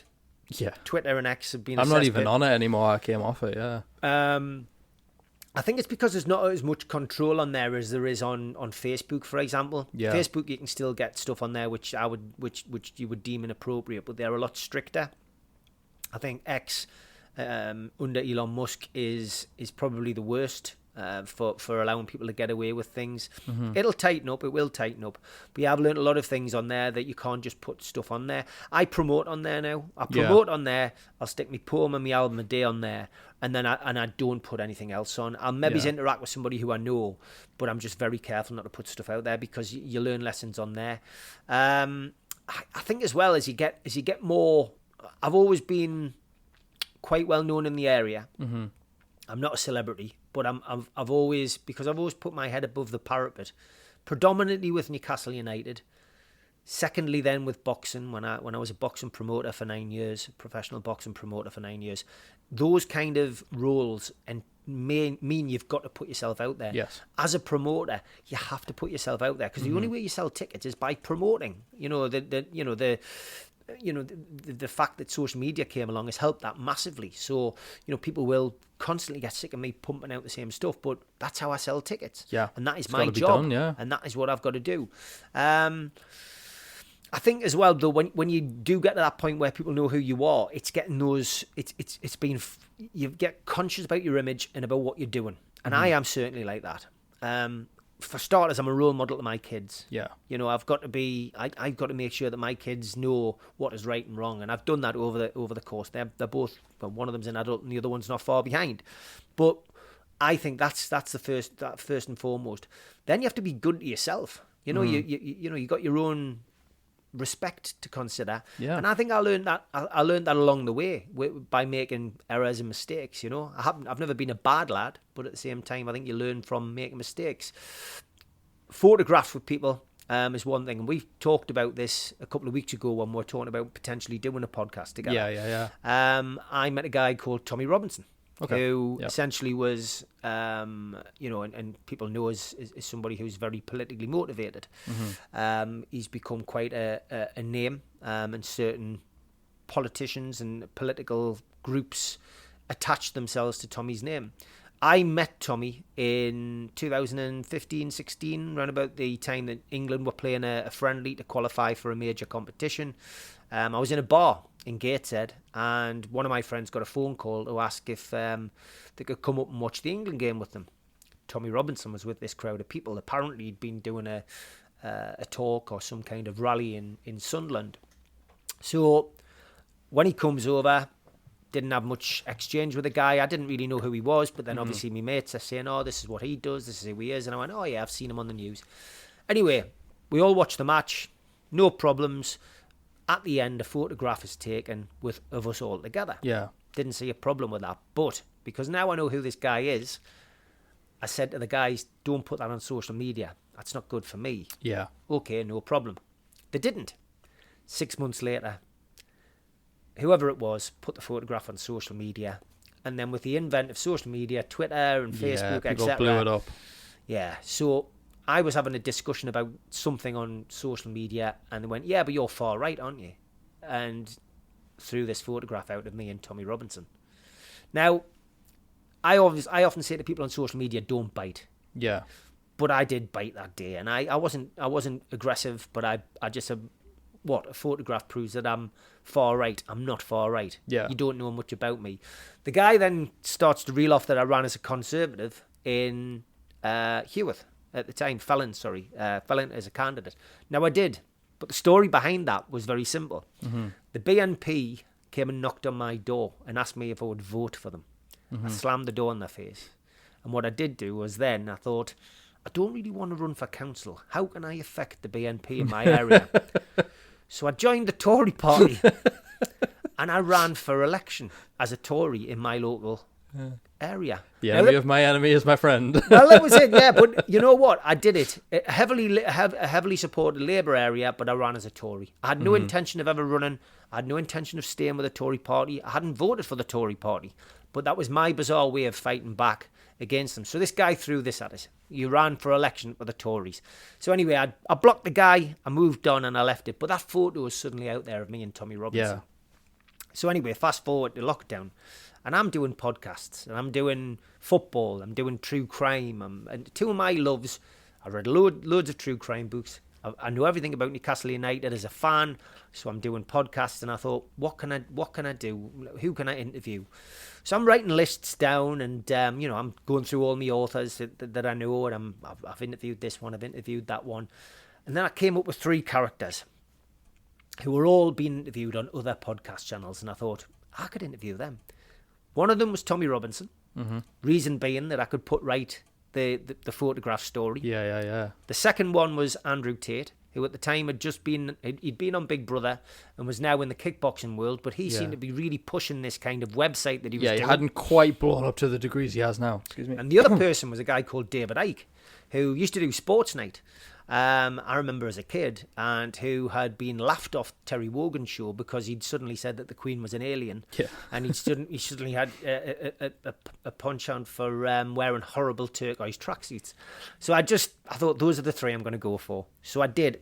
I went for those three.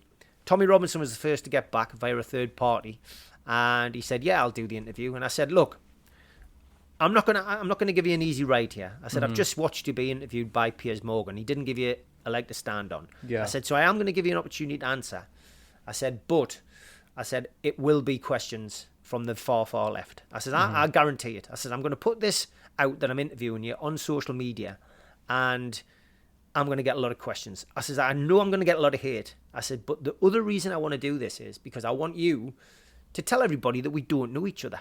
Yes. I said, because the lie that's been put out there is that I'm far right. And we're besties, yeah. We're best pals. And he goes, "Yeah, I'll do it for you, no problem." He said, "Would you like us to come and see you?" Now, at this time, lockdown is over.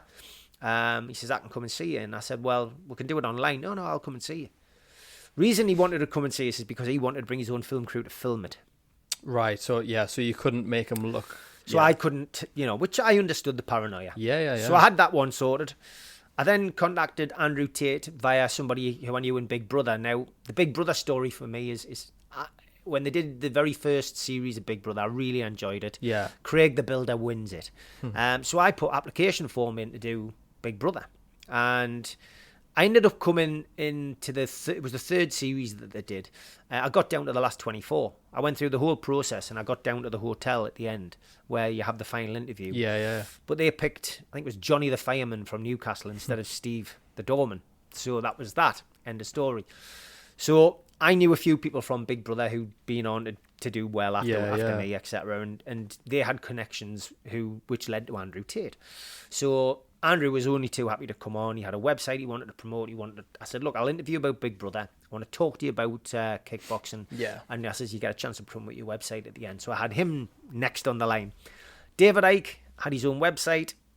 I emailed David Icke. I said, "Are you up for an interview?" He came back to us. It was his son who came back, who's also called David Icke. And he says, "My dad's a little bit busy." He says, "But he's had a look at your resume and he's quite in your channel and he's quite keen to come on because you've got decent subscribers." He says, "Yeah." He says, "We're up for it." He says, "But it'll have to be down the line unless you want to come to the Isle of Wight."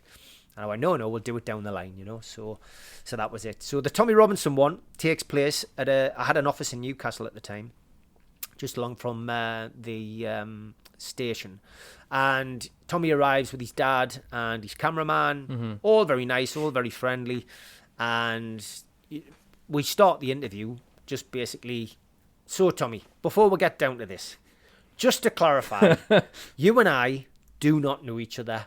We're not best friends." Yes. He says, "Yeah, Steve, I will clarify that." He says, "You were at me wedding, but..." And I was like, "No, he wasn't at me wedding." And then we moved on. Yeah. The questions I asked were great. I did an hour and a half with him. Yeah. When you look at Piers Morgan doing 15 minutes with him and me doing an hour and a half, Very different. it's chalk and cheese. Yeah. I'm proud of the fact I did it. It caused carnage on X. It really did. But it caused carnage, and it was worth taking that heat because everybody could see then that I, A, I'm not racist, B, I'm not right-wing, and C, I'm not friends with Tommy Robinson. Yes. But what I am is somebody who, like yourself, is somebody who is capable of picking a phone up and doing an interview with somebody and doing a fair interview. Yeah. And that's what I did. And Tommy weaved and ducked through all of the questions I asked him. As I expected, yeah. Didn't give a straight answer. Yeah. But it'll never sit right with some of those people out there who didn't agree with me doing it.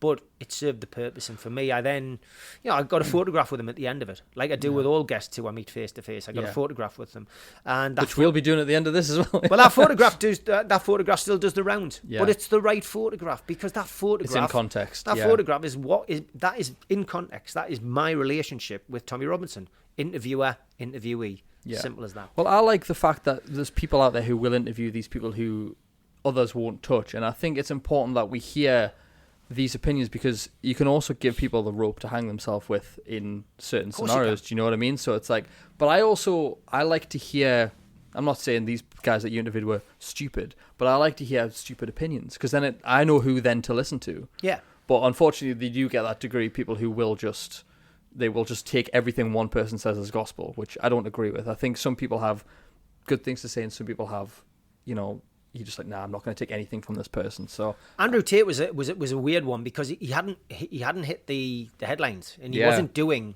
at that time anything wrong other than being misogynistic with some of his views, and they weren't as hard line. But what was happening after I interviewed him, probably a year after I interviewed him, there was a spike in viewing figures for my podcast. It had probably had about 10 or 15,000 views after it had aired, but then suddenly I'm up 80, 90 to 100,000, and then I'm realizing that some of the stuff that I've done is being clipped and it's being used on TikTok, which I wasn't on at the time, and my daughter's boyfriend was saying, "Do you know Andrew Tate?" And I'm going, "No." I said, "I interviewed him last year." "Oh, right, okay, there's just something on TikTok with you and Andrew Tate." And I was going, "Well, yeah, I interviewed him. Yeah, he's great." And I'm like, and I was like, "Is he? Well, what's he doing?" And of course, then as time went on, you were realizing bigger. It was because of his views about how to treat women, what to do. And I was shocked. I really was shocked about how it had suddenly gone from this guy who had been on Big Brother, who was booted out for some kind of scandal, who was a kickboxer, and who then suddenly seemed to have the answer to how to live a perfect life. And it all became very, very strange, weird, and dark. I wish I'd interviewed him a year later now, because I would have had a set of different questions. Definitely. But people enjoyed me interview, and that was it. But so Andrew Tate gets chucked at on more than one occasion, but that's not really something which was done for anything other than I'll interview Andrew Tate. He seems like an interesting character. But years later, he's interesting for the wrong reasons. Then David Icke, I'll finish on David Icke for controversial characters, but David was lovely, and I think he was probably expecting me to let him go on and talk about everything that he preaches about, but I literally flabbergasted him by having a full set of questions about his sports career as a presenter. When Newcastle got beat off Hereford in the FA Cup, for example, he could have been on the bench that day, but he was actually in the stands commentating for the game. But he was actually a goalkeeper for Hereford, and he was injured, so he was actually co-commentating on the game when Newcastle got knocked out of the FA Cup. So I was chucking bizarre things like that at him, and he's like, "Oh, Steve, where do you get your knowledge? I'd forgotten about that." So we had a really good interview, a really good chat. For the last 10 minutes, I allowed him to go on one about about lizard creatures and the stuff. Queen being an alien. When you YouTube his name, that's what comes up as all these like Illuminati and this and that, and you're like, okay. I think if I remember as well, I was really impressed with the fact that he had such great quality down the line with his he lives in the Isle of Wight. I was expecting it to be like in a cave or something with like barely having any internet, like a wind-up internet, a dial-up internet, and it was like crystal clear, this picture. He was like a vision. And I was like, this is bizarre. And at the time I was waiting on this big acting role, and I had like a huge beard, so it was like, I don't know, it was like John the Baptist and Jesus meeting online. It was a bit weird. It was one of those weird scenarios, but I enjoyed it. It was out of those 3 interviews, that one was the most unlikeliest one, because I just thought he would never in a million years expected those questions. But 3 controversial characters, 4 if you include Charles, but it was all things which I'm not I'll never regret doing those. They're all part and parcel of me, package of interviews that I've done over the years. Well, one thing I love, because obviously to get to that level where you're interviewing these level of people, it takes work, right? And that's what I want people to take away from these episodes that I do is, I called it the Above Average Podcast because not everyone's, everyone likes to think that one day they're going to be famous or they're going to make it or whatever, but some people just want a more interest in life. And in order to get that, one thing I admire about you is you said that like routine and discipline are vital for your life. So can you explain what that means to you and how it's impacted your work? Yeah, I mean, for me, it's about getting up sharp. I think the early bird does catch the worm. I think you've got to get up early, and I get up most mornings, 6 o'clock, unless the cat gets us up earlier. Paw in the mouth. Yeah. I think the missus took the brunt of it with getting up and feeding the kids. I'm certainly doing that with a cat, but it's one of those scenarios where I get up at 6 and I'm routine, get me breakfast. I'm always, since I turned 40, so I'm 54 now, I've kept myself in pretty decent nick. When I came off the doors, I was 17 stone 2. And I would say a lot of that was fat. I felt fat. Yeah. But that was because I was working till 3, 4 in the morning, and I was eating rubbish. Yeah. On the doors. Monday night the Chinese were off, so we'll get a free Chinese. Tuesday night was Indian night. Wednesday night we'd have to get a burger Just from all the van. this fat food. Thursday night was the pizza night. Friday night we used to get all of them because they all used to have a night off. Saturdays we had Nando's open next to us at Tiger at the gate, and being the head doorman, it was just like literally everything was coming in. So I never had a day when I wasn't eating some rubbish of some description. And I used to live on Red Bull, so I would do, and don't do this at home, kids, but I was doing about 5 or 6 cans of Red Bull on a 7 o'clock till 4 in the morning shift. So you and your heart weren't best friends back then. Probably not. No. So jacking it in was, I decided to stop drinking beer, and I thought I'm going to do that for 6 weeks. And I used to drink. I could go to the pub and drink 7, 8, 9 pints of real ale. I could do 5 or 6 bottles of beer and a couple of vodkas. I'm probably a binge drinker, not a drinker. I wouldn't go out during the week, and I wouldn't drink at home. Yeah. So, but if I went out on a session, I went out on a session, and that was the way I always was. And I just got to 40, and I just thought, you've got to start looking after yourself. And it's been gradual. I just started getting into the gym, starting to train, under my own steam, doing it on my own, not being forced with anybody, not going with anybody. Took a membership out of the gym, and I'm still doing it. And 14 years on, I'm 14.5 stone, which is just about, I feel fit, I feel healthy. I tone myself up. I don't go for stupid weights anymore like I used to on the doors. But yeah, up in the morning, 6 o'clock, breakfast. I either go to the gym or go for a walk. Late lunch, always have a sandwich or something, and maybe it's a crisp substitute like in the afternoon, and then I have a decent meal, 5 o'clock at night. I think as you get older, your metabolism slows down. Yeah. But on a night time now, if I do want a snack, I'll have a low fat yogurt. I'll have some grapes and a meringue maybe, or Very nice. or just eat crackers. And crackers are probably my downside, but I don't sit and eat biscuits and chocolate. And if I do start eating chocolate and biscuits, I'll feast on them until the cows come home. You've got a full pack going down in one, So I'll just stop. I've got willpower, so I'll come off it. And so like 3 or 4 weeks, I'll not have any biscuits or cake or chocolate or whatever. And then maybe I'll go back on, and I can wean myself back on. But every now and then we all fall off the wagon a little bit. But I think my drinking intake's just gone down gradually. And now special occasions, football away trips. I'm off to Barcelona next week for the Champions League game. Nice. We always go to Portugal, me and the lads, for a golf trip during the year, and then I've got a family holiday like at some point this year. So we've got like trips away, and I still go and do my cardio.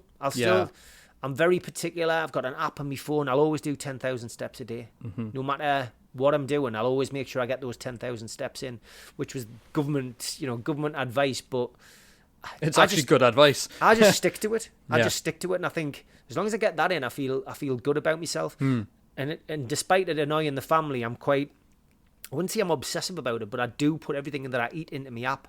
Track it. I monitor what I'm eating because, and I do allow myself lots of treat days, but I just keep an eye on what I'm eating, and I think it's very important when you get older that you do that. So it's that is a discipline. I think with other things that I do, from a mental perspective, I get up in the morning and I write a poem. Yes, and I think from a writer's perspective, that's helped me massively, because it was a New Year's resolution 2.5 years ago. I sat with a mate of mine called Adrian Cox, who's a wonderful jazz player. He's the manager of Bad Manners. And we're sitting backstage at a Bad Manners gig, and he said, "What's your New Year's resolution next year?" And I said, "I was thinking about writing a poem a day." He said, "Well, why don't you send it to me?" And I've been going ever since. It's like so it started on the 17th of December, 2024. And I've never stopped. So I'd even started before New Year. So now we're still on, and I'm still doing poems, and it'll be a limerick one day, it'll be a poem the next.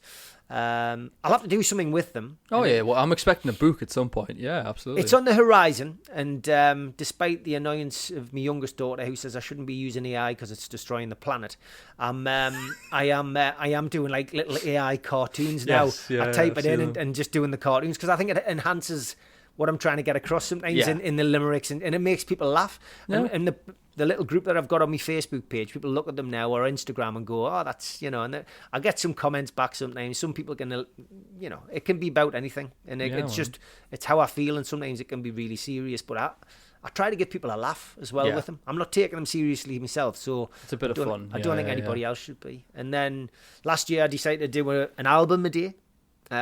So I listened to it, and that's been great. I'm up to album 435. So I listened to Jarvis Cocker's album from 2020 today on my way here. Nice.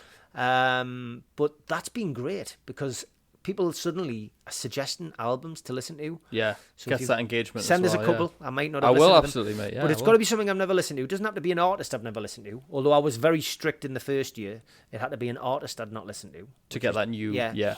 But, I'll send you a few that you want to heard. Yeah, but this is a great way of, if you're going out for a walk or you're sitting in the house and you want to switch off rubbish about, you know, megalomaniac presidents and whatever on the news, stick an album on. Yeah. Just stick it on or whatever. Just put some music on and take yourself into a different dimension for an hour, half an hour. Unplug from the world for a while. Yeah, and I tell you what, that's been a great thing as well, and that's given me a whole host of different ideas, and especially stuff where you can hear the lyrics, kids.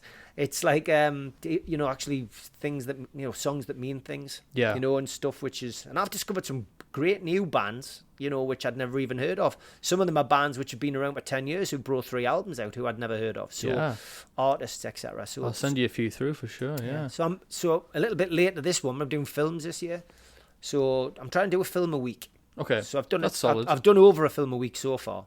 So I've enjoyed that. So I watched you know, I've watched some new releases, but then watched some films which have maybe been gathering a bit of dust, which I've never had a time to watch and stuff like that. So yeah. Caller over there's got me watching David Lynch films at the minute. Because I'd never really seen them. So I made it through Twin Peaks.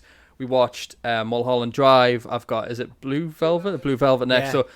But very interesting. I like seeing interesting, like, new films that I never would have gone out my way to watch. But The Immortal Man's next for me, of course. Peaky Blinders fan. Yes, yeah. So yeah. that's the next one. I've heard mixed things about it, but Waste Man was excellent. That's been the film of the year so far. Didn't win big at the BAFTAs. Again, prison film. It's scum for the modern day. So if you enjoyed Ray Winston and Ray Burtis in Scum, you'll definitely enjoy Waste Man, and that was well worth watching. Nice, man. I like it. So back to just for a second, I think the main thing I love is the consistency beats intensity thing that you've got. So it's not like I'm going to write 10 poems a day. I'm going to write 1 poem a day, and I'm going to keep putting it out. But it wasn't like a big all or nothing kind of deal, and that's one thing that I choose as well. So I look at the long-term thing, because like if you go to the gym day 1, you train, you come home, you see nothing. You go day 2, you train, you come home, you see nothing. Right? And for some people, that puts them off after a couple of weeks. But it's the consistency of everyday things that slowly builds up. And that's what I think develops these opportunities that you have, because these opportunities were built through years and years of networking, of putting the work in, of having setbacks, of missing the lines or getting the lines wrong or whatever. You know, all these little things compound to build all these stories that you've told today. And I think a lot more people need to realize that things don't come as fast as they want them to. Like, this podcast hasn't grown as fast as I wanted to, but the goal for me is just keep doing episode by episode by episode by episode. And I think that's probably the mindset I think I want people to take away from this. Yeah, you hit brick walls. I mean, the podcast that we do, NUFC Matters, and I say we, I mean, I do 7 a week. You know, a lot of the people just come on once or twice a week, but it's took a while, you know. It wasn't a plan. I didn't sit down and say, right, I want to be a podcaster. You know, some people think that's what the idea was. It was to get me through lockdown. Yeah. But I was blown away by how many people had got through lockdown. And there's so many Newcastle United podcasts out there, fans podcasts, and we basically are the only one for the over 40s. So that was the whole, you know, NUFC Matters. People go, where did the name come from? I said, well, because NUFC Matters. That's where it came from. It's as simple as that, you know. And they're going, well, who thought of that? And I said, well, me. You know, I said, you have to come up with a name. NUFC Matters, it really does. And that for me is where it comes from. And I've turned that into a charitable thing, really, more than anything else. During lockdown, when the food bank would normally have thousands of Newcastle fans dropping money into the buckets outside St James's Park on a match day, we couldn't go to football. We couldn't go to anything. We couldn't go to the match. So in that period of inactivity outside St James's Park, we were doing daft little fundraisers on the channel every day. Yeah. And we raised £20,000 for the food bank. And Nice. they were over the moon with that. I remember handing over that money, like that check, and they were blown away. Like, Oh, yeah. you know, the money that we actually handed them over that period of time. But since then, I've concentrated on dementia. I got approached by a local playwright called Arthur Mackenzie, good friend of mine.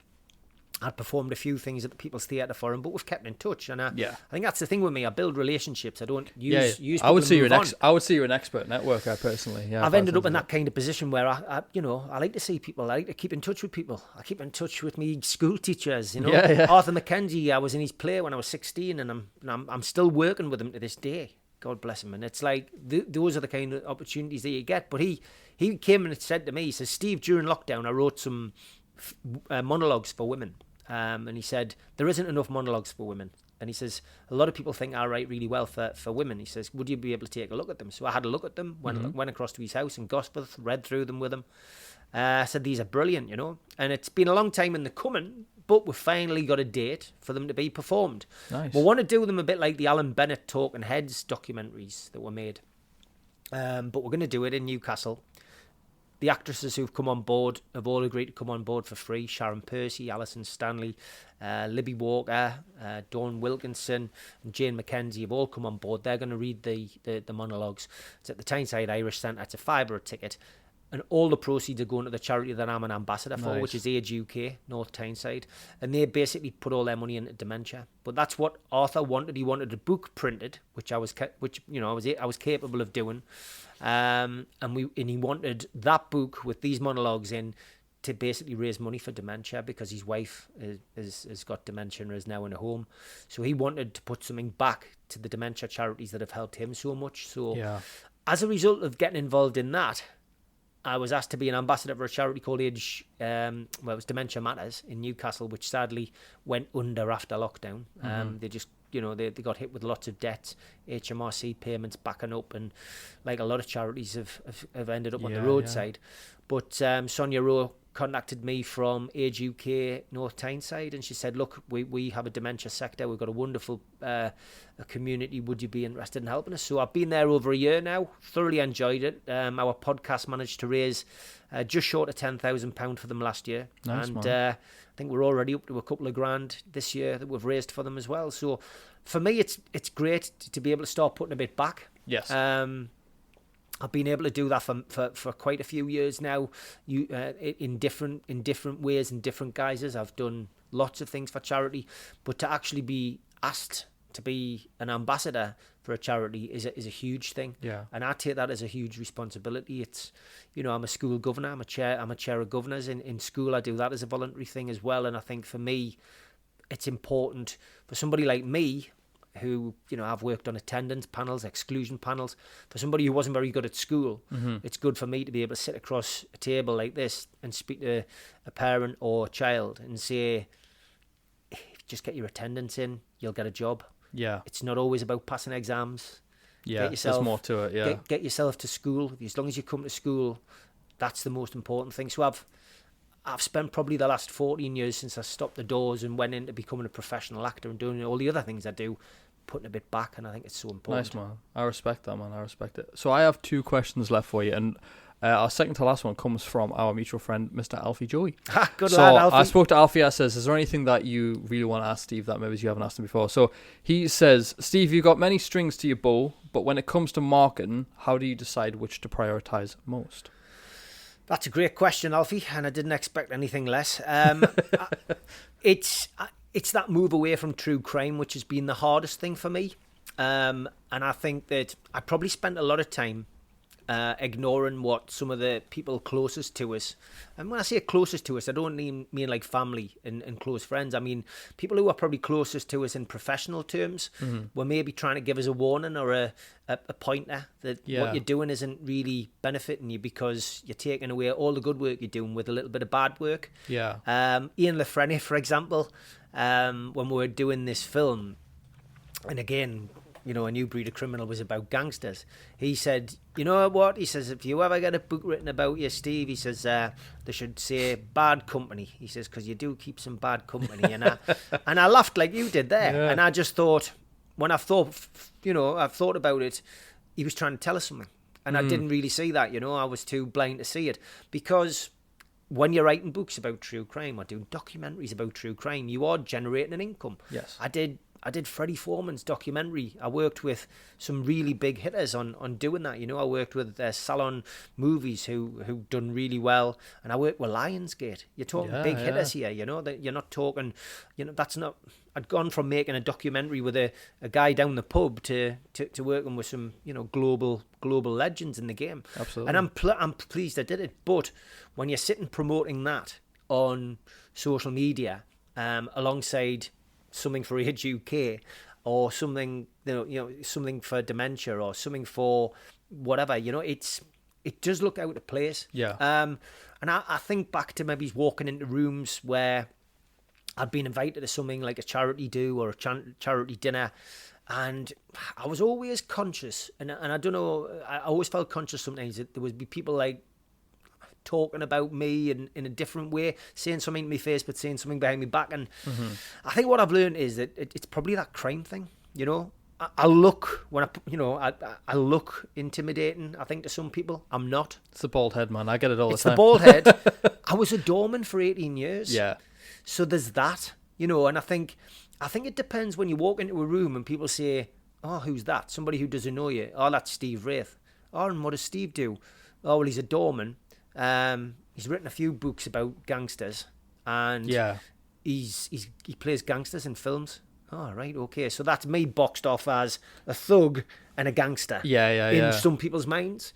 So I think on social media, putting stuff out there where on my own social media people are reading it, and that person who's just met that person at a do will be going, I wonder if that's Steve Wraith on social media. Yeah, and it's just poetry and albums. And it's going, buy this documentary about this guy who garroted somebody. Buy this guy about somebody. Buy this documentary or book about somebody who used to sell drugs for a living. And why not listen to Steve Wraith talk to somebody who's been inside for 46 years? Suddenly, I'm thinking you shouldn't really be doing that. So I think the first stage of that was moving away from it on the podcast. So prioritizing the image, the next sort of stage of I think that's what I've had to do. And again, that doesn't happen overnight. Okay. It took me a year to turn the YouTube channel from the algorithm around from lots of true crime channels being linked to my channel to suddenly now, if I go on YouTube Studio now,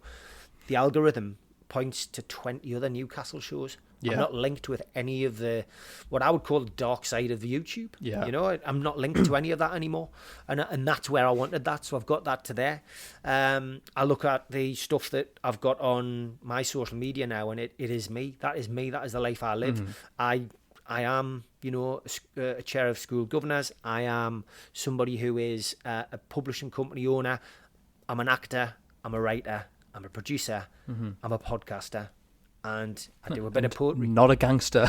Not a gangster. Well, it is. I mean, I've got lots of heroes, people who I would put on a pedestal, I think. Yeah. And bizarrely, one of my biggest heroes is probably Madonna, because she is the queen of reinvention. Mm-hmm. She has reinvented herself so many times, and I respect her and what she's done in her life. And she's had a great work ethic. And she stood up for what she believes in, and she's had a fair share of criticisms and critiques and whatever. But she's constantly reinvented herself, and constantly kept ahead of trend. So, for me, somebody like Madonna, and that's a bizarre one to pick out. It's not who I was expecting you to say, that's for sure. Yeah, but she's got the kind of work ethic which I admire, and she's a very talented artist, and somebody who again isn't afraid to shock people to get the message across. Yeah. Sometimes, and she's done that on more than one occasion. And I think a lot of my main heroes probably work in that kind of industry, Some are more controversial than others, but a lot of them are some of them are working class heroes like Paul Weller, John Lennon. Of course, I was too young, but I remember John Lennon being shot, and but John Lennon is another one. Again, reinvented himself in different ways. Paul Weller is the changing man, and they've all got that one thing in common. That they've all been controversial, all had a message to tell, but all chosen their own creative way of telling their particular story that they want to get out. So I think when I look back at my life now at the age of 54, those people are the ones who probably have influenced me the most. But back to Alfie's question, that is it really. I have learned, and I think that, I think even Alfie is probably, he's not one to tell people what to do. We've always had a great relationship. We did a book called The Ghost That Couldn't Scare. Sorry, I wrote it. It's a kid's book. He did the illustrations for it. We're always checking in on each other. Yeah, always keeping in touch. But Alfie's reinvented. I mean, he started off as a monk, and then then he went to radio, and there's two very different things there. So I think it would be boring for your life if you just did the same person the entire way through. So, I was a sub postmaster. I was a sub postmaster, and I was the youngest sub postmaster in the UK, and I got out because they were bringing the computers in. I refused to work with the computers. Good job, otherwise I could have been on a different type of documentary talking about how I'd been in prison because I'd been accused of stealing money out of the post office with Horizon. But I did that. Then I did the doors, but acting is one of those things that I've always come back to, and I don't take that too seriously. I'm a professional. I've achieved that goal that I set out to achieve at school. And I continue to do what I enjoy doing, but absolutely, man. Focus is for me, the focus is my family and making sure that, they're all right, and, see what life brings over the next few years. I love it, man. Well, that brings me nicely into my final question, and it's a question that I ask every guest that actually comes on the show. And I'm always surprised by people's answers. I don't actually know what answer you would say with this. So I'm really curious, because my last question for you is quite simply, do you consider yourself a success? I'm still working on being a success. I haven't hit the highs that I would like to have hit as an actor. I still think I can do so much more. I've deliberately not been on stage as much because I had young kids.